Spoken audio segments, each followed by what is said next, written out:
반갑습니다. 말씀의 강 바울의 담에서 경험 시리즈 오늘 그 세 번째 강의입니다. 강의 제목은 바울의 직업과 출신 과정의 사회 계층적 위치입니다. 바울은 천막을 만드는 그런 기술을 갖고 있는 수공업자였습니다.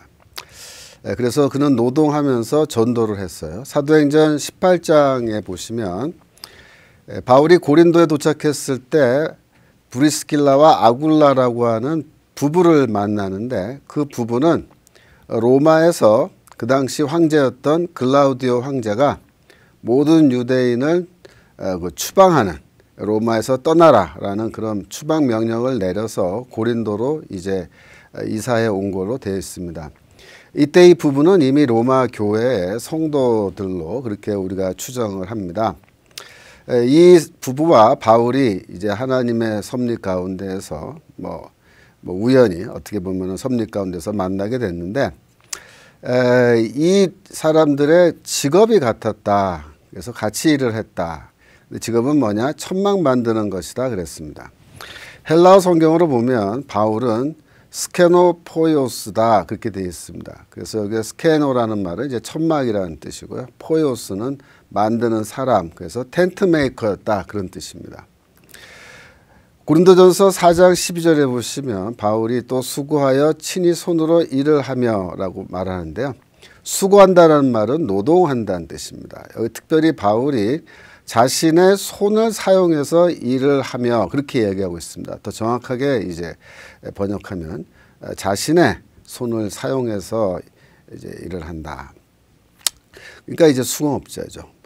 데살로니가전서 2장 9절에 보시면 형제들아 우리의 수고와 애쓴 것을 너희가 기억하리니 여기서 수고와 애쓴 것은 노동한 것을 가리켜요. 너희 아무에게도 폐를 끼치지 아니하려고 그러니까 사례비를 받지 않았죠. 교회로부터 밤낮으로 일하면서 너희에게 하나님의 복음을 전하였다. 그래서 바울이 밤과 낮으로 이렇게 노동을 하면서 생계를 스스로 유지하면서 한편으로는 복음을 전하는 일을 했다라고 그렇게 이야기하고 있으므로 바울이 수공업자로서 특별히 텐트를 만드는 수공업자로서 노동을 하면서 전도했다는 것은 분명한 사실입니다. 당시 바리새의 랍비들은 직업과 노동을 천시하지 않았습니다. 이 랍비들의 선조격이라고 할까요? 힐렐과 샴마이라고 하는 매우 유명한 선대 랍비들에 대한 기록이 있는데요. 이런 사람들도 젊어서 가난을 경험했고 생계를 유지하는 데 어려움이 많았다. 그런 기록이 있습니다. 즉 이들도 직업을 갖고 있었던 거예요. 특별히 바리새 운동은 바울이 바리새인이었잖아요. 바리새 운동은 평신도 운동이었고 부유한 귀족 운동이 아니었습니다. 그래서 바리새 운동을 하는 이런 바리새인들은 다 자기 직업을 갖고 있는 경우가 많은 거죠. 바리새 랍비들은 수공업과 같은 세속 직업에 대해서 경멸하는 그런 태도를 전혀 갖고 있지 않았고 손으로 이렇게 일을 하는 노동을 하는 일을 소중하게 오히려 생각했습니다. 그래서 바울이 바리새인으로서 직업을 갖고 이렇게 일을 하고 있는 것은 매우 그 당시에는 자연스러운 일이었다고 볼 수 있습니다. 그 당시 유대인들은 대부분 부모의 직업을 자녀가 물려받았어요. 마태복음 13장에 보시면 예수 그리스도의 아버지인 요셉도 목수였잖아요. 그래서 그는 목수의 아들이 아니냐라고 해서 아버지가 목수라는 직업을 갖고 있었기 때문에 예수도 목수라는 직업을 갖고 있었습니다. 그래서 아버지가 목수인데 아들은 갑자기 대장장이가 된다든지 이런 일들은 고대 사회에서는 일어나지 않는 거예요. 그러니까 바울이 천막을 만드는 수공업자로서 이런 일을 했다라는 것은 그의 부모가 같은 업종, 즉 천막을 만드는 업종에 종사하는 사람이었다라는 것을 우리에게 암시하는 겁니다. 당시 텐트를 만드는 사람들을, 특히 또 가죽으로 제품을 만드는 사람들을 이렇게 묘사한 부조와 하나의 그림인데요. 그 당시 텐트는 가죽을 주로 사용해서 이제 만들었습니다. 그래서 텐트를 만드는 사람들은 가죽을 재료로 하는 각종 물건들을 이제 만드는 그런 일도 같이 했습니다. 그래서 가죽 샌들이라든가 가죽 가방이라든가 허리띠라든가 또 가죽으로 만든 끈 등등을 이렇게 만들면서, 그러니까 가죽 쪼가리 가지고 그런 걸 만들면서 텐트를 함께 만드는 겁니다. 그래서 이렇게 앉아서 작업을 하는 걸 우리가 볼 수가 있죠. 이거 작업실입니다. 이거 영어로 워크샵이라고 하는데요. 작업실에서 작업하고 있습니다. 특별히 다소라는 이 바울이 태어난 그 도시는 염소털로 만든 두껍고 거친 재질의 천, 실리시움이라고 하는 천으로 매우 유명했습니다. 그래서 왼쪽에 있는 게 염소털이고요. 오른쪽에 있는 그림이 실리시움이라고 하는 이 염소털로 짠 이쪽의 모직 천인데요. 이거를 햇볕에 이렇게 염색을 해서 비춰보면 왼쪽 그림처럼 됩니다. 왼쪽 보시면은 햇볕이 이렇게 통과되면서 이게 텐트를 만드는데 자주 사용되는 천인데요. 오른쪽에는 이제 실리시움이라고 하는 그 천으로 만든 천막입니다. 실리시움이란 말이 뭡니까? 길리기아, 실리시아, 바울의 고향이죠. 두로가 다소가, 두로가 아니고 다소죠. 다소가 수도인 그 로마 시대의 성도. 그러니까 그 길리기아에서 생산되는 매우 유명한 천입니다. 그래서 아예 이름을 실리시움이라고 그렇게 붙였는데 이것으로 텐트를 많이 만든 거예요. 그러니까 다소라고 하는 도시는 이 텐트를 만드는 걸로도 매우 유명한, 텐트를 만드는 천이 생산되기 때문에, 그래서 바울과 또 그의 부모가 텐트를 만드는 그런 업종에 종사했다라는 것은 어떻게 보면은 좀 자연스럽고 당연한 겁니다. 다소라는 도시가 이 실리시움 천으로 유명했기 때문에 그렇습니다. 바울의 교육 수준은 그의 원래 사회계층적 신분이 결코 낮지 않았음을 보여주고 있습니다. 바울이 받은 유대식 교육의 수준은 매우 높아요. 그러니까 바울이 구약 성경을 사용하는 수준을 보면은 이거 거의 전문가 수준이고요. 또 그의 헬라어 구사 능력을 보면은 상당히 높은 수준의 헬라어를 구사하고 있기 때문에, 물론 문어를 말한 겁니다. 리튼 그릭이요. 그러니까 바울이 고등교육을 받은 것은 확실합니다. 근데 그 당시에 이런 고등교육을 받으려면 그의 부모가 어느 정도의 재산을 갖고 있어야 가능한 거죠. 바울은 사도행전 22장 3절에서 자신은 가말리엘의 문화에서 교육을 받았다 이렇게 말하는데요. 가말리엘 1세입니다. 이 사람은 당대 최고의 바리새 랍비고요. 그의 아들 시몬도 랍비고 그의 손자 가말리엘 2사도 이 랍비인데요. 당대에 매우 유명한 랍비 가문의 이제 그 조상이 되는 셈입니다. 근데 이 가말리엘이라는 사람은 그 당시에 율법 교사로서 모든 백성에게 존경을 받고 있었죠. 사도행전 5장에 나오죠. 그 다음에 공회 중에 이렇게 되어 있는데요. 공회는 산헤드린을 가리키는 겁니다. 산헤드린을 이제 공회라고 번역했는데 이것이 그 당시에 그 오늘날로 말하면 국가 최고 회의에 해당하는 거죠. 그래서 산헤드린은 제사장들도 있고 바리새인들도 있고 서기관들이 이렇게 많이 포함되어 있는 이 국가의 중요사를 이렇게 결정하는 곳이고, 그 당시에 최고 대법원과 같은 최고 법정도 되는데요. 거기에 멤버였습니다. 미슈나라고 하는 200년경에 편집된 유대교 문서인데요. 율법에 대한 그 율법을 일상생활에 적용하는데 필요한 그런 적용 지침들, 랍비들의 적용 지침들이 이제 모아져 있습니다만, 여기에 보면은 미슈나에 이런 말이 있습니다. 가말리엘이 죽었을 때 율법의 영광이 그쳤다. 그 정도로 이제 가말리엘이라는 분이 바리새 랍비로서 유명했다라는 겁니다. 바울이 가말리엘과 같은 매우 유명한 당대 최고의 바리새 랍비 밑에서 공부를 했다라는 그 자체가 그의 집안이 결코 가난하지 않았다라는 것을 암시하는 겁니다. 그 당시에 이 정도의 교육을 받으려면요, 그 부모가 경제적으로 상당히 여유가 있지 않으면은 이런 교육을 아들에게 시켜줄 수가 없는 겁니다. 바울은 자신의 그 출생 성분을 매우 자랑스럽게 생각하고 있는데 이 점도 그가 상류층 출신임을 암시하고 있습니다.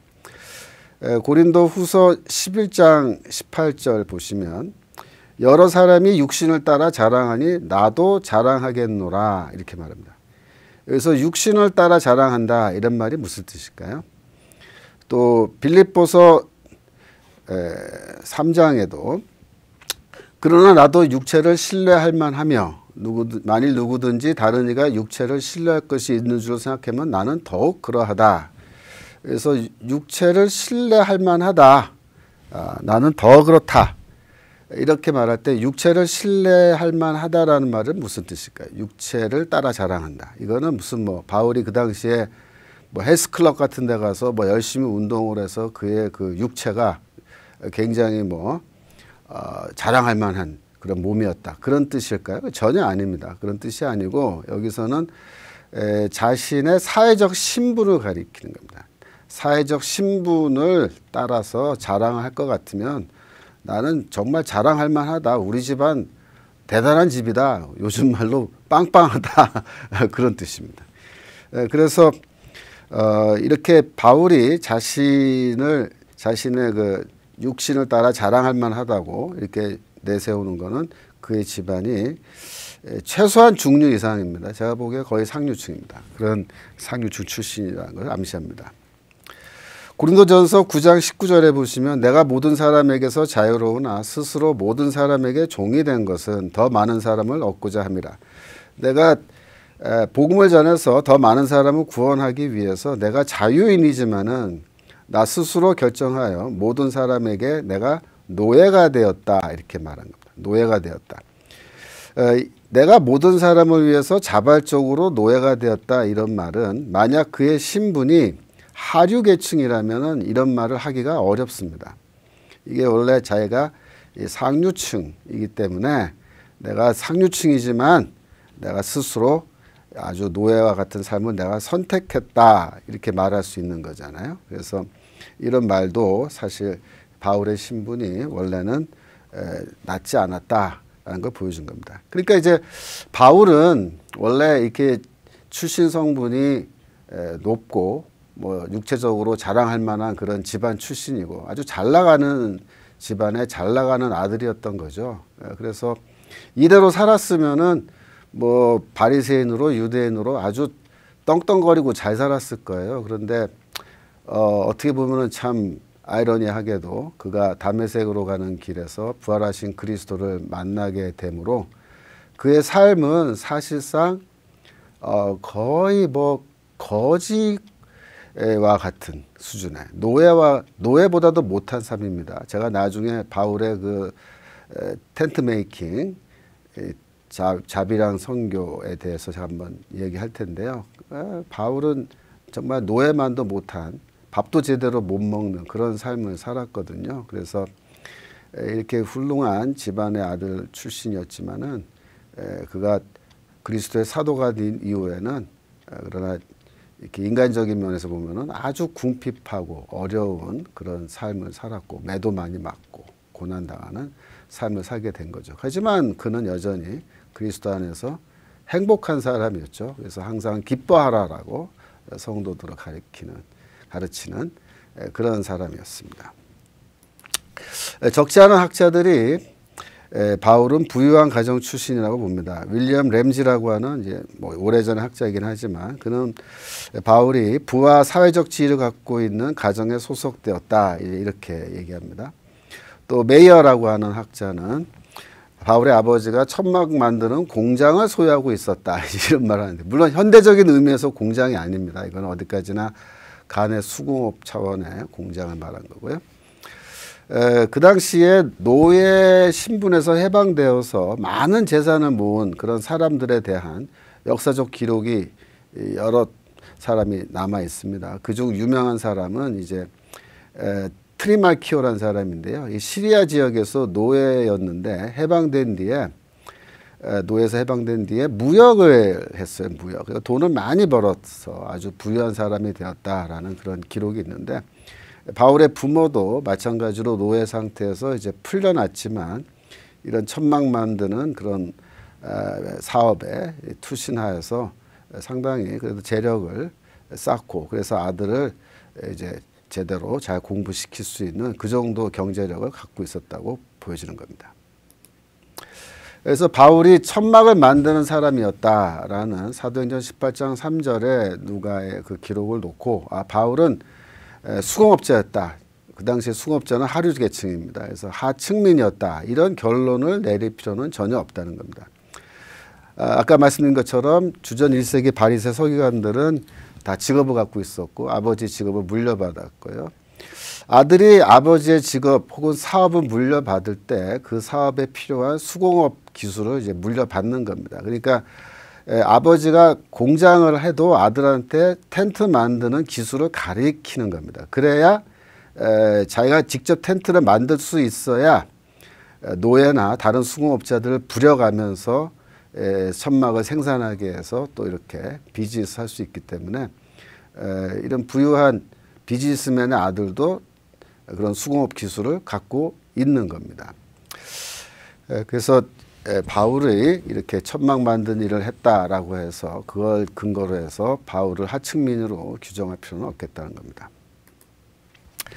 바울의 가족은 이동성이 강한 집안이었습니다. 그래서 영어로 모빌리티가 이제 상당히 강한 그런 집안이었습니다.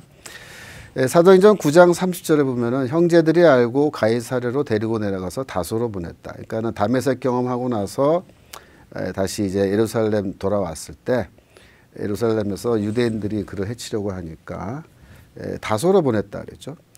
그래서 바나바가 사울을 찾으러 또 다소에 가서, 그러니까 바울이 다소에서 활동을 꽤 했어요. 그 말은 뭐냐면은 다소에 바울의 가족 혹은 친지가 계속 있었다라는 뜻입니다. 그러니까 1세기에 전도라는 것은 기본적으로 가족과 친지, 친구가 있는 곳에 가서 전도하는 거거든요. 그래서 바울의 가족이 다소에 계속 있었다라는 걸 암시합니다. 사도행전 23장에 보면 바울의 생질이 그들이 매복하여 있다함을 듣고 와서 영내에 들어가 바울에게 알린지라. 이 말은 이제 바울을 죽이기로 여기 서약한 사람들이 이제 먹지도 않고 그 죽을 때까지는 우리가 먹지도 않겠다 이렇게 하니까 이 바울의 생질, 즉 이 여자 형제의 아들입니다. 그래서 헬라어로 보면 그게 매우 분명한데 여자 형제의 자매의 아들입니다. 그러니까 바울의 조카죠.